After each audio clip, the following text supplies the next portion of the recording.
ये संस्कारी पार्टी है कि उसकी डबल इंजन की सरकार और बेटियों को नंगा घुमाया जा रहा, उसकी डबल इंजन की सरकार और बेटियों की इज्जत लूट के रात को 2 बजे उन्हें जलाया जा रहा। और इस संस्कार, उनके संस्कार कि बेटियों की इज्जत उनके विधायक लूट रहे हैं। बेटियों के संस्कार उत्तराखंड अंकिता भंडारी को आप भूल गए। जहाँ जहाँ देखोगे वहाँ वहाँ महिलाओं के अपमान में, महिलाओं के उसमें सब बीजेपी वाले मिलेंगे। ऐसा ये संस्कारी पार्टी है। 21 लाख दिए जलाए सर अयोध्या में योगी सरकार ने। देखिए, दिए आप कितने भी जलाओ, वो आस्था का विषय है, उस पर मैं कुछ नहीं कहता। लेकिन अगर 21 लाख रोजगार दे देते, दिए जलाओ अच्छी बात है, लेकिन ये बताएं कि रोजगार कितने दिए, बच्चों को रोजगार कितना दिया। आप देख रहे हो स्कूल में मास्टर नहीं, हॉस्पिटल में डॉक्टर नहीं, हॉस्पिटल में दवाई नहीं, क्या करोगे? जो मेन वो है, किसान को एमएसपी नहीं, किसान की गन्ने की फसल का पैसा नहीं।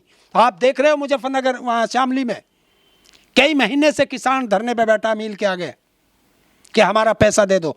क्या हिंदुस्तान का कोई विधायक या सांसद या मंत्री, प्रधानमंत्री, राज्यपाल या राष्ट्रपति महोदय ऐसा है जिसकी 1 महीने की तनख्वाह बैलेंस पड़ी हो?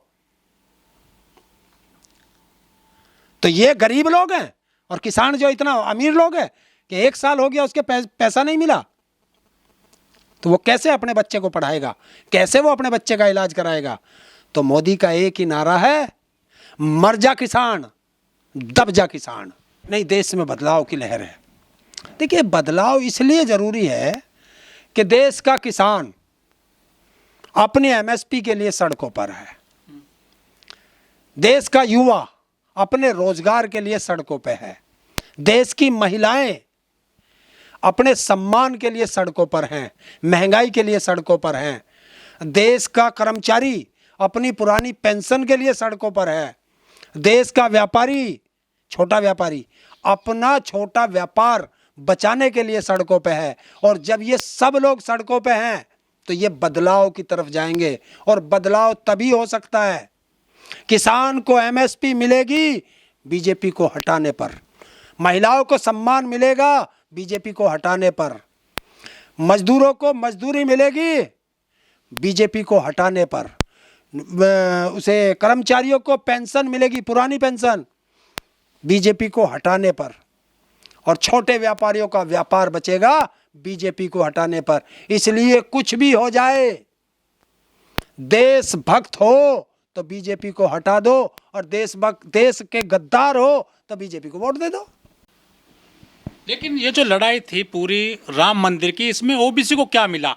उमा भारती ने प्रेस कॉन्फ्रेंस की, बाकायदा कहा कि बीजेपी को वोट मत देना। जो बीजेपी के कट्टर नेता रहे हैं उमा भारती जैसे, वो बीजेपी के खिलाफ खड़े हो गए हैं आज। देखिए, हमने पहले भी कहा था कि एक बहरूपिया आया है गुजरात से, बच के रहना। लेकिन उस समय जब बहरूपिया आता है तो हर लोग उसका तमाशा देखने के लिए जाते हैं। उसी तरीके से ये बहरूपिया आया था, इसका तमाशा देखने के लिए जनता चली गई। लेकिन जब पता चला कि ये तो बहरूपिया है, देश चलाने वाला नहीं है, तो अब ये लोग हटने लगे। जो कट्टर थे वही हटेंगे। आप देखते रहना, क्योंकि देश चलाने के लिए जितना पैसा इस मोदी ने, करीब 25 लाख करोड़ का हिसाब बताया है रिजर्व बैंक ने, और लोग जो है वो 15 लाख करोड़ का बता रहे। अगर वो 15 लाख करोड़ रुपया देश की जनता के उसमें कर देते तो मेरा देश की हर जनता कर्जा मुक्त हो जाती। लेकिन उसको 140 करोड़ जनता नहीं दिखाई दी, अपने गिने चुने 10-15 मित्र दिखाई दिए। राहुल गांधी कह रहे हैं कि मोदी जी अडानी को पैसा देते हैं, देश का पैसा अडानी को दिया जा रहा है, इसमें कितनी सच्चाई है? एक सच्चाई क्या है, बिल्कुल 100% सही है। देश का पैसा अडानी को दिया जाता है, अडानी उस पैसे को विदेश में लगा देता है, भारत की अर्थव्यवस्था खराब हो जाती है। और अगर वही पैसा देश की जनता को दिया जाए तो वो पैसा घूम करके, रोटेट हो करके अगर आपको पैसा दिया जाए तो आप बाजार जाएंगे, कुछ खरीदेंगे, वो आपसे पैसा उसके पास, छोटे दुकानदार के पास गया, छोटे दुकानदार से बड़े दुकानदार के पास गया, बड़े दुकानदार से उसके मैन्युफैक्चरिंग वाले पे गया, मैन्युफैक्चरिंग से किसान पे गया, किसान से वो फिर मार्केट में घूमा, तो इकोनॉमी घूमती है। और जब हमारा पैसा घूमता है तो प्रदेश की और देश की इकोनॉमी बढ़ती है, और हमारा पैसा डॉलर के रूप में विदेश चला जाता है तो हमारे देश की इकोनॉमी गिरती है। डॉलर की भी हालत खराब हुई पड़ी है अभी तो। हैं? डॉलर की भी हालत खराब है, उसकी 100 रुपया की। देश की हालत खराब है, लेकिन आपको दिखाया नहीं जा रहा। आप ग्रामीण क्षेत्र की जाकर के देखो, हालत खराब है। देश कर्जे में डूबता जा रहा है, इकोनॉमी देश की गड्ढे में जा रही है। देश का किसान 40% इकोनॉमी को चलाता है देश की, और उस किसान को उसकी फसल का दाम नहीं मिल रहा, और ये एक मित्र को उठाने के लिए देश को बेच रहा है। देश कौन बेच सकता है नरेंद्र जी? मोदी बेच नहीं रहा, देश को मजबूत कर रहे हैं मोदी जी। कि जो मैं एक चीज कहना चाहता हूं, मोदी ने जो कहा हमेशा उसका उल्टा किया। इसने कहा कि रेल में मैंने चाय बेची, और रेल से ज्यादा प्यार में, मेरे से ज्यादा प्यार रेल को कोई कर नहीं सकता। इसने रेल बेच दी, अडानी रेल आ गई है। इसने ये कहा कि हवाई चप्पल वाले को हवाई जहाज में बैठा दूंगा, हवाई जहाज खत्म।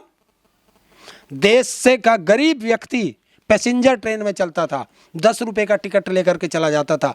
आज पैसेंजर ट्रेन बची नहीं, 30 रुपए का टिकट कर दिया। और देश में कौन ऐसा गरीब है?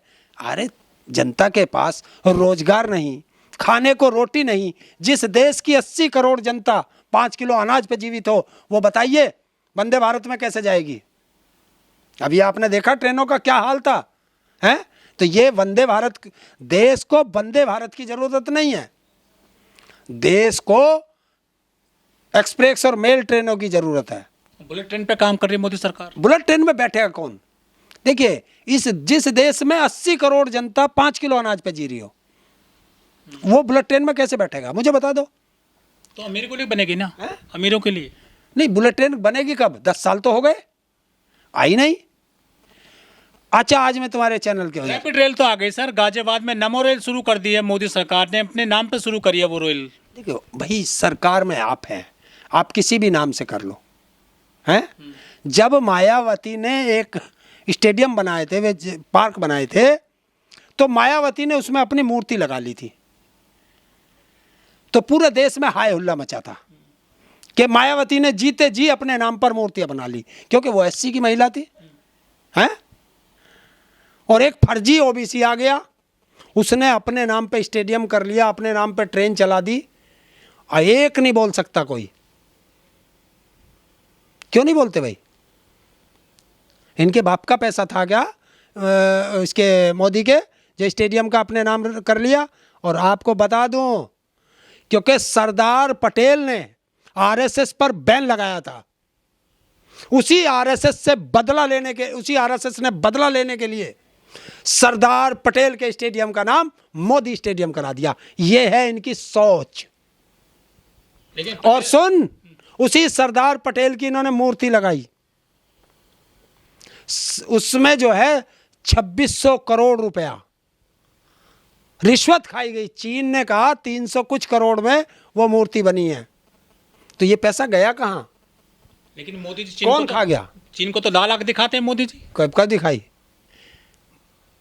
2014 के बाद जिस दिन शपथ ली, उस दिन से और आज तक एक बार मोदी के मुंह से चीन शब्द का आप जो है मुझे बाइट दिखा देना। आंख लाल तो दूर, उसका नाम तक भी इसने लिया हो, इतना डरता है ये चीन से, तो इसीलिए झूला झूलते हैं जिनपिंग के साथ। डरपोक है। आपने देखा होगा विदेश में एक जगह कहीं इसकी और उसकी मुलाकात हुई, वो बैठा है सोफे पे और ये हाथ जोड़ के खड़ा है उसके सामने। क्या औकात है इसकी? इसने देश को बदनाम कर दिया। आप हमेशा मोदी जी की बहुत मुखालफत करते हैं, आलोचना करते हैं। देखिए, मैं मोदी की आलोचना नहीं करता, मैं मोदी की नीतियों की आलोचना करता हूँ।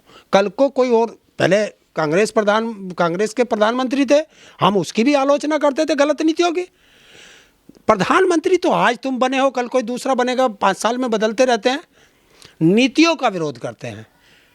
लेकिन मोदी जी ने जब आज प्रधानमंत्री मोदी है तो अब इसकी नीतियों का विरोध करेंगे तो आप कहोगे कि मोदी का विरोध कर दिया। हमारे यहाँ योगी जी मुख्यमंत्री हैं, हम उनकी नीतियों का विरोध करते हैं। क्या अब उन्हें ना कहूँ कि हॉस्पिटलों में दवाई नहीं है, हॉस्पिटलों में ऑक्सीजन नहीं है, हॉस्पिटलों में बेड नहीं है, हॉस्पिटलों में डॉक्टर नहीं है, स्कूलों में, प्राइमरी स्कूलों में मास्टर नहीं है, या प्राइमरी स्कूलों में को ख़त्म करते जा रहे हैं, तो अब ये गलत नीति है तो कहूँगा नहीं। हमारे किसानों का गन्ने का पेमेंट नहीं हुआ तो क्या ये सरकार की गलत नीति नहीं है कि जब हमारे संविधान में लिखा, सुप्रीम कोर्ट का आदेश है कि 14 दिन में किसान के गन्ने का पेमेंट होगा वरना उसे ब्याज मिलेगा, ना ब्याज मिलता है, ब्याज तो छोड़ो या मूलधन नहीं मिल रहा। अरे सर तैयारी करिए, टिकट बनवाइए रेलवे का, जाइए अयोध्या, 22 जनवरी को उद्घाटन हो रहा है राम मंदिर का। नहीं होने दो, ये तो होंगे, 22 को भी होगा, फिर भी होगा और कहीं भी होगा। डबल इंजन की सरकार का बड़ा काम है ये। डबल इंजन की सरकार का ये बड़ा काम है। डबल इंजन की सरकार का है बेटियों को नंगी घुमाना। देखा है मणिपुर, उसे नहीं बोलोगे। डबल इंजन का सरकार का काम था। आपने मध्य प्रदेश में देखा व्यापम, देखा 50% कमीशन, देखा डबल इंजन उत्तर प्रदेश की सरकार देखी। जौन सा भी डबल इंजन की सरकार में हाईवे बना 4 दिन बाद 6 दिन बाद टूट गया। ये डबल इंजन। डबल इंजन का मतलब है कि दोनों इंजन कमज़ोर हैं। डबल इंजन का मतलब है कि डबल कमीशन खाया जाएगा। उत्तर प्रदेश की सरकार को भी चाहिए और उसमें से केंद्र सरकार को भी चाहिए। तो डबल इंजन का मतलब है डबल भ्रष्टाचार। आप मंदिर के उद्घाटन में जाओगे 22 जनवरी को? मैं क्या जाऊंगा, वहाँ तो राष्ट्रपति को नहीं बुलाया गया। जब देश के राष्ट्रपति को नहीं बुलाया गया तो मेरी क्या औकात है कोई मुझे बुलाएगा। आपको किसने रोका है? हैं? किसने रोका है आपको? राष्ट्रपति को किसने रोका है? प्रोटोकॉल हो सकता है उनका। What is this protocol? मंदिर में प्रोटोकॉल, भगवान के द्वार पे प्रोटोकॉल, तो फिर भगवान काहे के जब प्रोटोकॉल है बताओ। भगवान के द्वार पर जाने के लिए भी अगर परमिशन चाहिए तो फिर मैं कभी नहीं जाऊंगा, क्योंकि भगवान के द्वार सबके लिए खुले होने चाहिए। अगर भगवान है और अगर वहाँ कोई रोकता है तो वहाँ भगवान नहीं है। देखिए भगवान ने न जाति बनाई, न भगवान ने धर्म बनाए, भगवान ने तो इंसान बनाए थे। ये जाति और धर्म बनाए किसने? किसने बनाए? हरेंद्र जी एक सवाल हो रहा है आपसे, जो मंदिर बनकर तैयार हो रहा है, उद्घाटन हो जाएगा 22 जनवरी को उत्तर प्रदेश के अयोध्या में, वहाँ जो पुजारी बैठेंगे पूजा कराने के लिए, उनकी वैकेंसी निकली हुई है, हजारों लोगों ने आवेदन किए हैं। क्या लगता है सभी को वहाँ मौका मिलेगा उसमें पूजा करने का, पूजा कराने का, कर्मकांड कराने का? नहीं मिलेगा।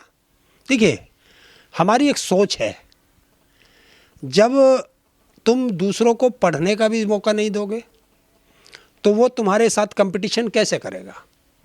तुम तो बड़े बड़े स्कूलों में पढ़ के आए हो तो तुम हमसे ज़्यादा ज्ञानी तो हो जाओगे कागज़ों में, तो तुम हमें कैसे आगे बढ़ने दोगे? हमें तो पढ़ने का ही मौका नहीं मिला, हमें तो स्कूल जाने का मौका नहीं मिला, या गए भी तो सुबह स्कूल पहले खेत का काम करके आए या मजदूरी करके आए, फिर स्कूल गए, फिर भाग के आए तो मजदूरी करने चले गए। तुम क्या सरकारी स्कूल में पढ़ रहे हो, ऐसो आराम कर रहे हो, ट्यूशन पढ़ रहे हो, तुम्हें कोचिंग मिल रही है, तो तुम तो हमसे आगे निकलोगे ही।